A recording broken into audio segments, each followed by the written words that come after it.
Nagsisimula ang pelikula sa isang military nuclear testing base sa New Mexico sa disyerto, na kilala bilang Sector 16. Makikita ang isang babae na pinipilit na magparami ng mga mutant na bata habang bihag nila ito. Siya ay sumisigaw sa sakit habang ang pinuno ng inbreed mutants, na si Papa Hades, ay walang awa na pinupunit ang sanggol mula sa kanyang katawan. Ngunit nang malaman niyang patay na ang bata, dinurog niya ng bato ang bungo nito.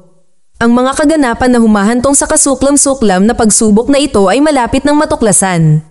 Lumilitaw na 2 taon na ang nakalilipas, isang pamilyang Amerikano ang hindi namamalayang nakapasok sa nakahiwalay na lugar sa Sector 16. Hindi nagtagal, ang mga lalaki mula sa pamilya ay pinatay, habang ang babae ay na-hostage para sa layunin ng pag-aanak. Kasunod ng insidente, nagpasya ang gobyerno na masusing subaybayan ang Sector 16. Ang US Army at isang pangkat ng mga siyentipiko ay ipinadala upang mag-install ng infrared surveillance system. Si Dr. Wilson ay nagtatag ng isang kampo sa base upang subaybayan ang mga readings ng pagbabantay. Nakikita niya ang hindi pangkaraniwang paggalaw malapit sa site ngunit biglang nawala ang feed ng data. Samantala, si Dr. Han ay nasa isang lumang bunker, nag-aayos ng mga kamera nang matuklasan niyang nasunog ang pangunahing kahon ng kuryente. Bago pa siya makapag-react, may umatake sa kanya at nagkapira-piraso ang kanyang katawan. Sa ibang lugar, nagtatrabaho si Dr. Foster sa tuktok ng mga burol nang harapin siya ng isang nakakatakot na mutant. Sinubukan niyang tumakas ngunit may isa pang mutant na lumitaw mula sa likuran at brutal na tinapos siya. Ang commanding officer, na si Colonel Redding, ay narinig ang kanyang desperadong pagsigaw at umakyat sa burol upang mag-imbestiga. Ngunit bago siya makahanap ng anuman, isang mutant ang tumusok sa kanya gamit ang isang matalas na sibat at itinapon siya sa bangin.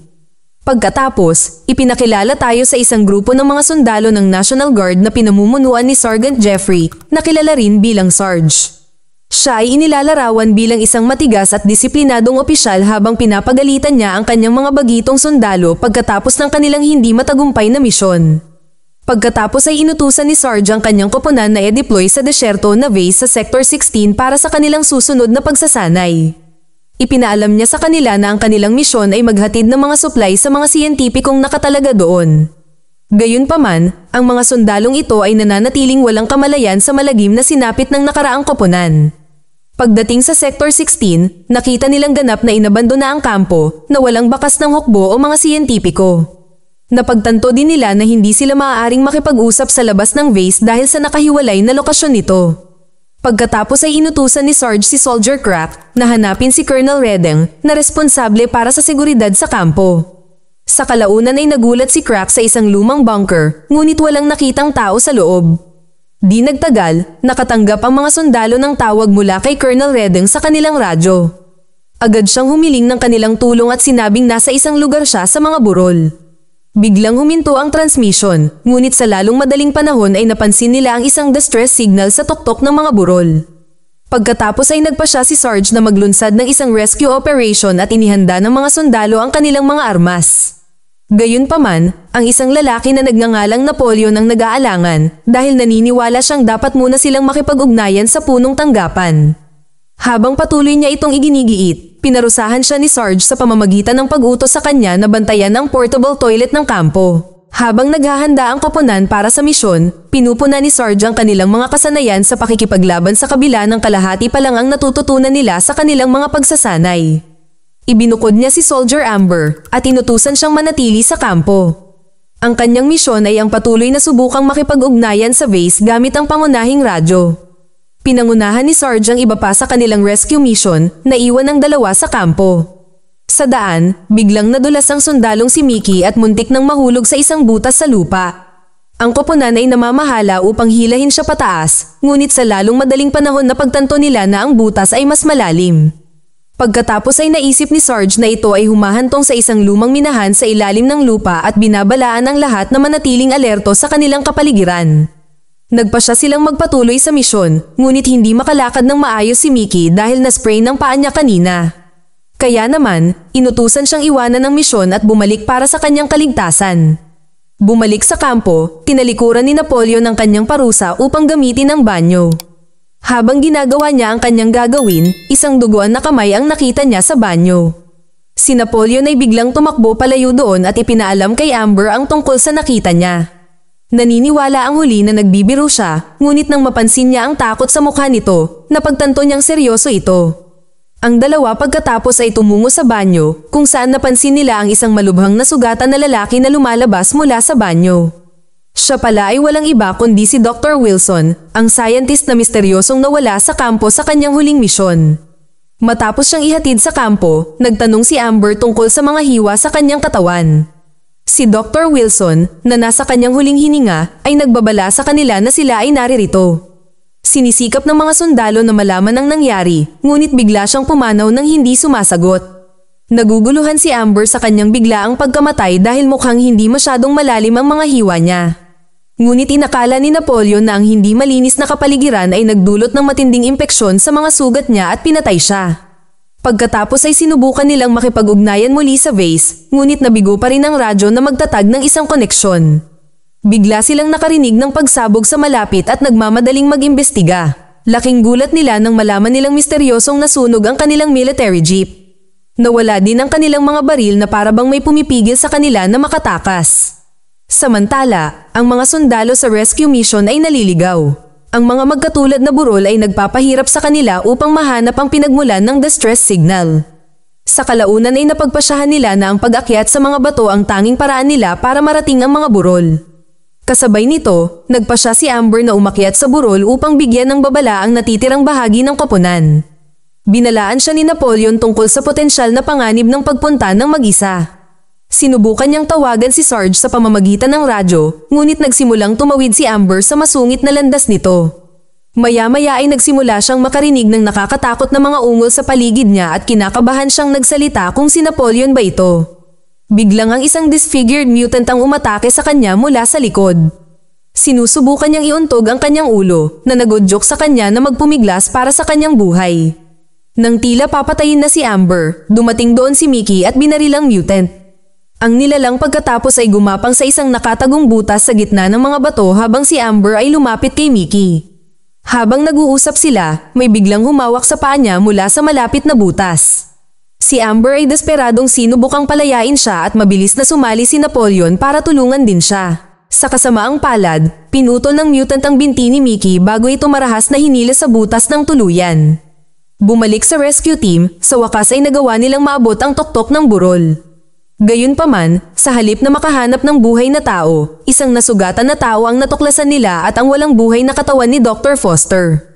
Inutusan ni Sarge si Soldier Peter na tawagan si Amber sa radyo, ngunit nabigo silang maabot siya. Sa sandaling iyon, nakatanggap sila ng isa pang distress call, ngunit naputol ang paghahatid bago sila makatugon. Pagkatapos ay iginiit ni Sarge na dapat nilang iligtas ang sinumang nangangailangan at inutusan ng koponan na magpatuloy sa pagkilos. Habang nasa daan, nakarinig siya ng kakaibang paggalaw kaya inutusan niya si Crank at Peter na mag-scout sa isang bahagi ng lugar habang iniimbestigahan niya ang isa pa. Ang dalawang sundalo ay nag-obliga at sila ay maingat na nauna. Biglang lumapit sa kanila ang isang kakaibang lalaki mula sa likuran at naglunsad ng isang pag-atake. Mabilis nilang pinaputukan ang nilalang, ngunit naiiwasan nito ang bawat bala. Nang marinig ang kaguluhan, sumugod si Sarge sa pinangyarihan, ngunit hindi sinasadyang nabaril siya ni Peter. Ang iba pang mga sundalo ay nagsisikap na buhayin siya, ngunit huli na ang lahat. Ang tama ng bala ay napatunayang nakamamatay at namatay si Sarge sa lugar. Sa resulta ng insidenteng ito, si Peter at Crack ay naiwang wasak dahil hindi nila sinasadyang saktan ang kanilang pinuno. Sumama rin sina Amber at Napoleon sa natitirang bahagi ng koponan at takot na makita si Sarge na nakahiga na walang buhay sa lupa. Ngunit alam nilang hindi sila pwedeng magtagal dito, kaya binuhat nila ang katawan ni Sarge at ipinagpatuloy ang kanilang paglalakbay paakyat sa burol.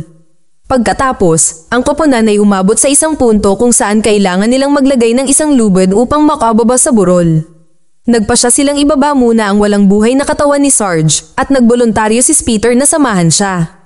Pagkatapos ay gumawa si Napoleon ng double bowline para sa kanilang dalawa at maingat na ipinwesto ng mga sundalo ang dalawang lalaki. Matapos masecure ang harness, dahan-daang nagsimulang bumaba si Peter sa burol. Ngunit nang maayos na ang lahat, biglang pinutol ng isang mutant ang lubid na naging sanhi ng pagbagsak ni Peter at Sarge sa mga bato sa ibaba. Natakot ang mga sundalo nang mapagtanto nilang isa-isa silang tinatapos ng mga mutant. Ang masama pa nito, ninakaw din ng mga mutant ang mga natitira nilang gamit. Dahil dito, walang ibang pagpipilian ng mga sundalo kundi ang maglakad sa mapanganib na makipot na burol sa paghahanap ng ibang ruta para makatakas. Pagkaraan ng ilang sandali, nakarating sila sa isang dead end at nakarinig ng mahinang ungol sa malapit. Maingat nilang nilapitan ang tunog at nadiskubre ang isang taong lubhang nasugatan. Ito pala ay si Colonel Redding na nagpupumilit na mabuhay. Galit na galit sa kanilang kasalukuyang sitwasyon, hiniling ng grupo na ibunyag niya ang mga lihim ng Sector 16. Pagkatapos ay ipinaliwanag ni Colonel Redding na ang army ay nagsagawa ng isang misyon upang maghanap sa lugar at tapusin ang lahat ng makikita noong nakalipas na ilang taon. Gayunpaman, ang ilang mga mutant ay nakaiwas na mahuli sa pamamagitan ng pagtatago sa mga minahan. Nagulat ang mga sundalo at nagtanong sila tungkol sa ruta upang makatakas. Tumugon ng koronel na ang tanging opsyon na pwede nilang daanan ay ruta sa pamamagitan ng mga kuweba ng pagmimina. Gayunpaman, ang mga mutant ay aatakehin ng sinumang lalaki na magtangkang dumaan habang kinukuha nila ang mga babae para sa pag-aanak. Pagkatapos ay tumawa ng malakas si Colonel Redding bago ginawa ang hindi dapat gawin gamit ang kanyang baril. Kasunod nito, nagpa siya ang mga sundalo na magpahinga sandali bago ipagpatuloy ang kanilang paglalakbay. Si Amber at ang isa pang babaeng sundalo, na si Missy, ay humiwalay sa mga lalaki at umupo sa tabi ng mga bato. Habang nag-usap sila, isang mutant ang dahan-daang sumulpot sa likuran nila. Gayunpaman, ito ay lumalabas na isang bitag na kanilang itinakda. Ang natitirang mga sundalo ay lumitaw ng biglaan at pinaputukan ng mutant na pinatay siya ng brutal. Pagkatapos ay ipinagdiriwang nila ang kanilang maliit na tagumpay sa kabila ng marami pang mga mutant ang nakatago sa paligid. Maya-maya pa, lumayo si Missy sa team para magbawas. Isang mutant ang nagkataong nagtatago sa mga bato at bigla niya itong kinuha. Nakikita lamang ng mga sundalo si Missy habang kinakaladkad siya sa isang kuweba ng pagmimina. Sa matinding sandali na ito, isang lalaking nagngangalang Stump ang nakikipag-usap sa kanyang kapwa sundalo, si Delmar.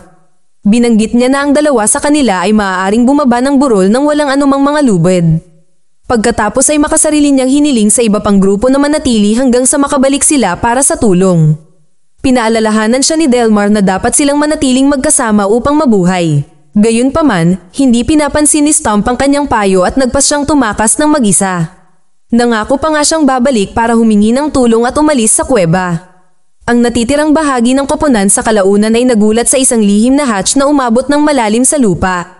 Nagpa siya silang kunin ang kanilang mga pagkakataon at isa-isang bumaba. Pagkalapag, maingat silang naglakad sa daan sa ilalim ng lupa. Samantala, si Stump ay kinakabahang dumadaan sa lugar habang siya ay naglalakad ng mag-isa. Umakyat siya sa mga bato at nakarating sa isang malaking kuweba na patungo sa loob ng burol.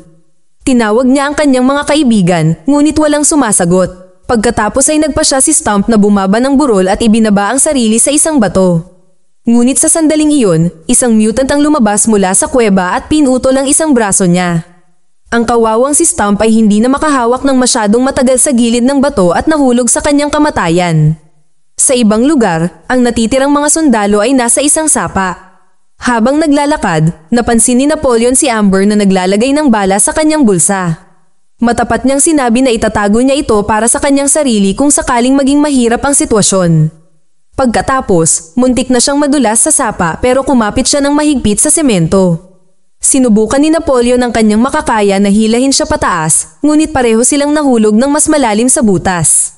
Sa takot na atakihin ng kanilang mga kaibigan, nagpa siya sina Crank at Delmar na gamitin ang malapit na butas upang bumaba at sumama sa kanila. Samantala, dinala ng mutant si Missy sa isang lihim na pugad at sinubukang pilitin siyang halikan. Kinagat niya ang dila nito at sinipa siya sa maselang bahagi nito bago tumakbo palayo. Sa kasamaang palad, hindi niya nagawang makatakas dahil dumating ang higanteng pinuno ng mutant, si Papa Hades. Pagkatapos ay kinaladkad niya si Missy sa isang mesa at brutal na sinasalakay siya habang sumisigaw at humihingi ng tulong. Samantala, nahanap ng isa pang mutant si Amber at hinawakan siya sa leeg. Pilit niyang sinusubukang halikan siya, ngunit mabilis na binasag ni Napoleon ang kanyang ulo gamit ang isang bato. Sa sandaling ito, isang bulag na mutant ang dumating doon at inamoy kung nasaan sila. Sumisinghot siya sa lugar at sinusundan ng dalawa, habang maingat silang umaatras nang hindi gumagawa ng ingay. Pagkatapos ay natuklasan ni Amber ang isang lihim na hatch sa malapit at mabilis silang nakapasok. Hindi nagtagal ay nakaharap nila ang isa pang mutant, ngunit sa halip na atakihin sila, pinahintulutan niya silang manatili sa kanyang lungga. Di nagtagal, dumating si Crank at Delmar malapit sa hatch, ngunit naamoy sila ng bulag na mutant mula sa malayo. Mukhang mas matalino siya kaysa sa iba, at habang nakakuha siya ng baril sa malapit, nagsimula itong magpaputok kung saan-saan. Nagawa ni Crank na patayin ang mutant ngunit si Delmar ay tinamaan sa kanyang braso. Sa kabila nito, nagpatuloy sila sa paglalakad at sa huli ay muling nagkita-kita ang iba pa nilang mga kaibigan. Pagkatapos ay dinala sila ni Napoleon at Amber sa loob ng pugad, kung saan nakatagpo nila ang palakaibigang mutant. Sa una ay nag-aalangan silang magtiwala sa kanya, ngunit inihayag ni Amber na siya ang nagligtas sa kanila. Pagkatapos ay dinala sila ng mutant sa isang pugad na puno ng mga nabubulok na bangkay at mga bahagi ng katawan ng tao. Nang makita ni Crank ang patay na katawan ni Mickey, nagalit siya at sinubukang atakihin ang mutant. Ngunit pinigilan siya ni Delmar sa takdang panahon. Lumingon si Crank at nadiskubre ang kanyang kaibigan na duguan mula sa kanyang bibig. Nabaril pala hindi lang sa braso kundi pati sa dibdib. Pagkatapos ay dahan-daang nawalan ng hininga si Delmar at namatay at iniwang malungkot ang kanyang mga kaibigan. Sa susunod na eksena, dinala sila ng palakaibigang mutant sa kuweba, patungo sa labasan. Ayaw pang tumakas ni Amber dahil gusto niyang iligtas si Missy. Sinusubukan ni Crank na ipaintindi sa kanya na malamang ay patay na siya at dapat na lang silang tumakas dito. Gayunpaman, nananatiling determinado sina Amber at Napoleon na hanapin si Missy at nagtakda sila sa kanilang misyon. Pagkaraan ng ilang sandali, nagulat si Crank sa isang kahon ng mga dinamita. Binalaan siya ng palakaibigang mutant na huwag-hawakan ito ngunit hindi pinansin ni Crank ang kanyang payo at inalis ang kahon. Ito ay hindi sinasadyang nag-trigger sa mga dinamita at siya ay nasabugan. Sa ibang lugar, sa kanilang paghahanap kay Missy, sina Napoleon at Amber ay pumatay ng isa pang marahas na mutant. Sa kalaunan ay nakarating sila sa pugad ni Papa Hades at nasaksihan ang kanilang kaibigan na walang awa na sinasalakay nito. Sa isang matalinong hakbang, nag-record si Amber ng voice message sa telepono ni Missy at itinatakda ito sa malayo upang lumikha ng distraction. Nang imbestigahan ni Papa Hades ang ingay, sinamantala ng mga sundalo ang pagkakataon na palayain si Missy. Ngunit hindi nagtagal ay bumalik siya at marahas na pinatumba si Napoleon. Pagkatapos ay pinuntirya niya si Missy at binuhat bago pa ulit-ulit na hinampes sa lupa. Dahil hindi makayanan ni Amber na makitang naghihirap ang kanyang mga kaibigan, ginamit ni Amber ang kanyang huling bala para barilin si Papa Hades sa ulo. Pero kahit na tinamaan ito sa parte ng utak nito, hindi siya natinag. Sa halip ay sumugod siya kay Amber, hinawakan siya sa leeg at sinakal sa pader. Nang tila papatayin niya siya ng mutant, tinusok siya ni Napoleon ng isang sibat sa kanyang likod. At sa wakas ay pinabagsak ang halimaw at ang tatlo ay nagpatuloy sa pagpapahirap sa kanya gamit ang iba't ibang mga armas. Si Napoleon ang naghatid ng huling atake habang itinutulak niya ang isang baril sa bibig ng nilalang. Ilang oras lang ang nakalipas, binabantayan lang niya ang palikuran, ngunit ngayon ay nagawa niyang pabagsakin ang pinakamalakas na nilalang sa burol. Ang pelikula ay nagtatapos habang ang tatlo ay lumalabas sa minahan na hindi alam na sila ay pinapanood pa rin ng isang mutant. Mag-subscribe para sa higit pang mga video na tulad nito, i-on ang notification at mag-iwan ng like para matulungan ang aming channel. Salamat sa panunood.